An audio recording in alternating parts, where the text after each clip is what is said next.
존경하고 사랑하는 우리 구독자 여러분 반갑습니다. 여러분의 깐돌이 오빠 천만입니다. 벌써 이제 늦은 오후 시간이 됐어요. 저녁 시간 도달하기 전에 또 여러분들에게 또 재미있는 이야기 한번 진행하도록 하겠습니다. 천만 라디오는 계속 흘러갑니다. 아직 쉴 틈이 없습니다. 하여튼 최선을 다하도록 할게요. 하루도 안 쉬고 한번 365일 풀가동했습니다. 풀가동했고 이제 2년차 들어가고 이제 3년차, 4년차 이제 앞으로 9년 남았습니다. 여러분들과 9년 동안 열심히 꾸준함을 해야 돼요.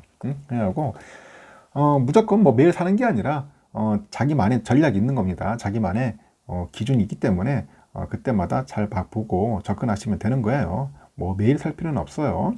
여러분들이 보시고 이 정도 가격대가 되면은 뭐 들어가는 거고 만약에 더 올랐다 하면 또 보시고 이제 바닥 확인했으면 또 들어가는 분도 있을 테고 떨어질 때마다 조금씩 매수하는 분도 있을 테고 뭐 다양한 기준이 있어요.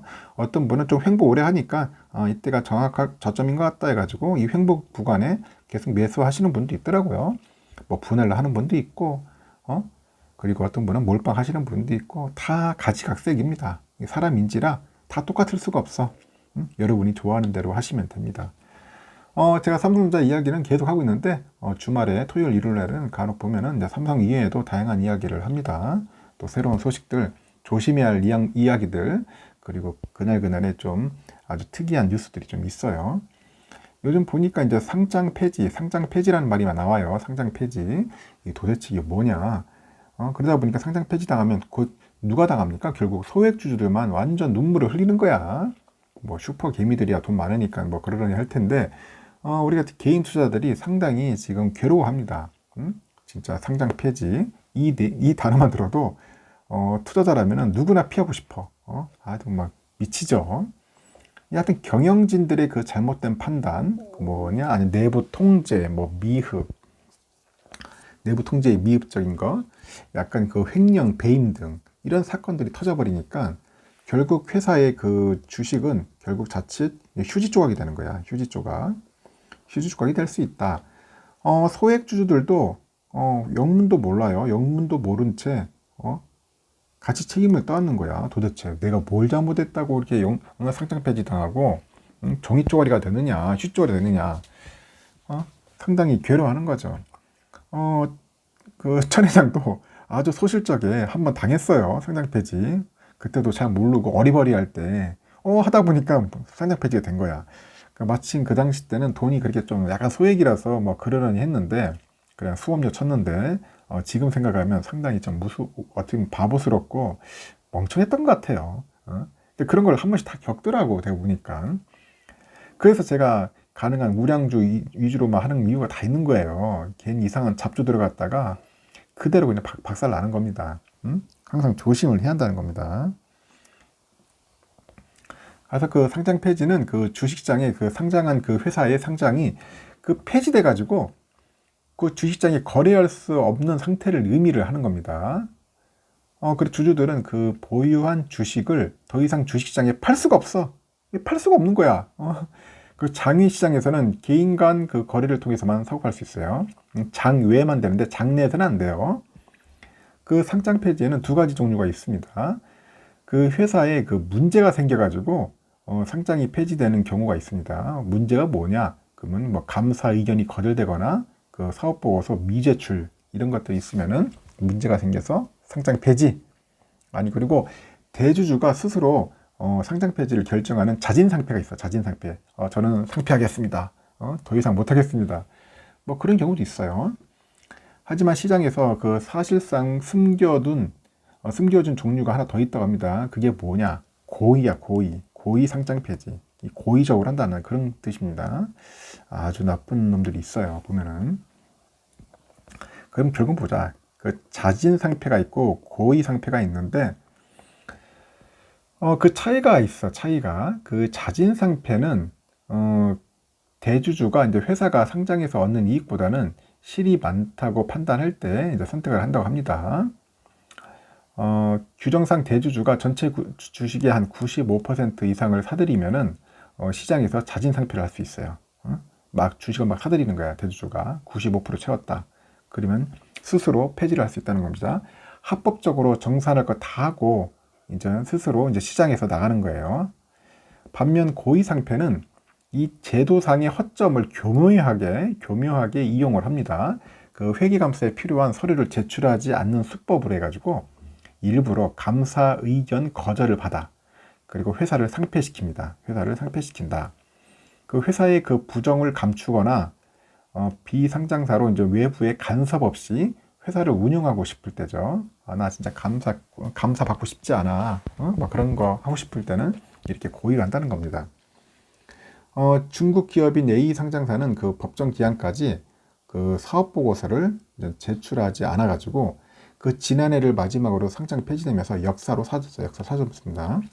이 회사는 상장 기간 다양한 방법을 통해서 국내 주식장에 이제 자금을 조달을 했다고 하는데, 문제는 그 상폐된 시점에서 해당 자금이 어디로 갔는지 정확히 알기 어렵다는 겁니다. 어디로 갔어? 어디로 흘러간지 몰라. 현재 외국 기업들은 그 공시 대리인을 통해 가지고 그 자국 내 사업 현황을 공시하고 있다고 합니다. 그러나 공시 대리인에게 공시 내용을 확인할 수 있는 법적 근거나 권한이 없어. 그래가지고 투자자들이 현지에 가지 않는 이상 사실 확인이 어렵다. 그런 이야기가 있는 거죠. 상당히 조심스럽지, 이런 부분은. 또 다른 그 기업인 B상장사도 그래요. 예를 들어서 지난해 감사 의견을 이제 거절로 결국 주식장에서 퇴출됐어요. 당시 주주들 사이에서도 그 실소유주자가 회사 내 범죄 행위 흔적을 지우기 위해서 고의적으로 상장 폐지에 이르겠다. 그런 주장도 있어요. 고의로 참. 그래서 비상장사의 그 실소유주가 이제 회사 돈으로 이제 M&A겠죠. M&A에 몰두하면서 이게 벌어진 일이다.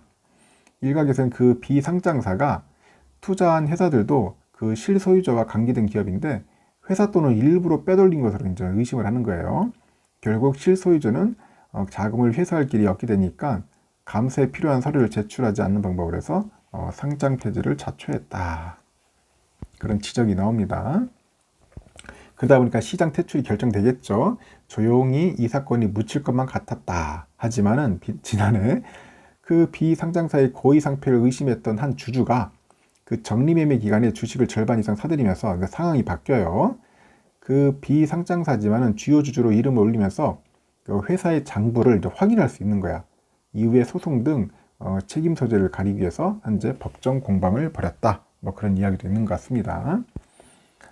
하여튼 참 나쁜 놈들 많습니다. 나쁜 놈 많아요. 지금 코스닥 업계의 인수합병 관계자가 그 부정을 저지른 경영진 입장에서는 이러한 그 고의 상패가 최선의 선택일 수 있다고 말을 하네요. 그러니까 그래서 회사 장부를 확인하지 못하면은 자금의 용도나 행방을 알 수가 없어. 그래서 이제 상장사에서 자금을 빼돌렸다가 채워넣지 못하면은 이제 사고가 발생하고, 여기서 사고는 이제 상장 폐지 사유하고 함께 고발당할 일이 생기는 것을 의미를 하는 겁니다. 이때 투자자나 주주들의 소송이 이어지는데 차라리 고의로 상장 폐지 시켜가지고 자금 행방을 찾지 못하게 하는 경우가 있다고 합니다. 일부러 그렇게 하는 거예요. 하여튼 고의 상장 폐지는 시장에서도 최후의 수단으로 불린다고 합니다. 그래서 부정을 저지르는 그 경영진 입장에서는 상패는 결국 자금 조달의 창구가 막히는 셈이죠. 하여튼 주식장에서는 자금 조달이 쉬워집니다. 신사업 추진 등의 명목으로 인해 가지고 유상증자, 전환사채, 신주 인수권 부사채, 이런 하여튼 많아요. 교환사채 등 이런 외부 자금을 끌어올 수 있어요. 근데 상장 폐지가 되면은 결국 이 방법을 활용할 수가 없는 거죠. 그 나름의 전문가도 있다고 하는데 그 적리매매 기간에 단기 차익을 노리고 뛰어드는 그 이른바 그 적리매매꾼들이 있습니다. 제가 예전에 오래전에 한번 영상을 올린 게 있을 거예요. 적리매매꾼. 하여튼 상장 폐지 시장에서도 고의 상패꾼이 존재한다고 합니다. 그래서 이들은 부정을 저지르는 그 경영진과 협력을 해가지고 회사의 자산을 약간 빼돌린 뒤에 회사를 망가뜨리는 역할을 하는 거죠. 그리고 회사가 자연스럽게 개선 기간을 거쳐 결국 시장에서 이제 퇴출하게 만드는 겁니다. 이렇듯 고의 상장 폐지를 포함해서 시장에서 퇴출하는 기업들을 잘 살펴보세요. 보면은 대부분 경영권 변동이 잦아. 경영권이 상당히 변동이 심하다. 왔다 갔다 하겠죠, 사람이. 그리고 목적 사업. 이 목적 사업이 수시로 변경되거나 무리하게 M&A를 하는 거야. M&A를 막 해가지고 막 추진하는 경우가 많습니다. 하여튼 고의 상폐 방법이 아니더라도 그 아는 시장 관계자에게 회사를 싸게 또는 이면 계약을 해가지고 넘겨가지고 부정을 숨기는 경우도 종종 있다고 하죠. 그 관련된 사람들 이야기를 해주죠. 하여튼 개미 투자자 입장에서는 겉으로는 멀쩡했던 회사였는데 한순간에 문을 닫는 거죠. 아무리 투자는 개인이 몫이라고 하지만은 이런 작업에 손해를 보는 것은 결국 우리 개인들 뿐이다. 그래서 항상 조심하자. 그런 겁니다. 웬만하면은 잘 모르는 기업들이나 좀 약간 부실한 기업들은 절대 하시면 안 됩니다. 그래서 우량한 기업에 하시라는 겁니다. 우량한 기업. 금융당국이 이런 것들을 철저하게 해야 하는데 단속을 하고 제재를 가하고 처벌을 해야 하는데 좀 약간 미약한 것 같아요. 근데 결국 우리 검찰에서 제대로 한번 조져주었으면 좋겠어요. 이런 기업들 확실하게. 하여튼 이렇습니다. 하여튼 조심합시다. 하여튼 이렇게 고의 상폐 당하는 하는 기업들도 많다 보니까 항상 조심하자는 차원에서 내가 이번 영상을 올린 겁니다. 편안한 시간 보내시고요. 나중에 저녁 시간에 뵙도록 해요.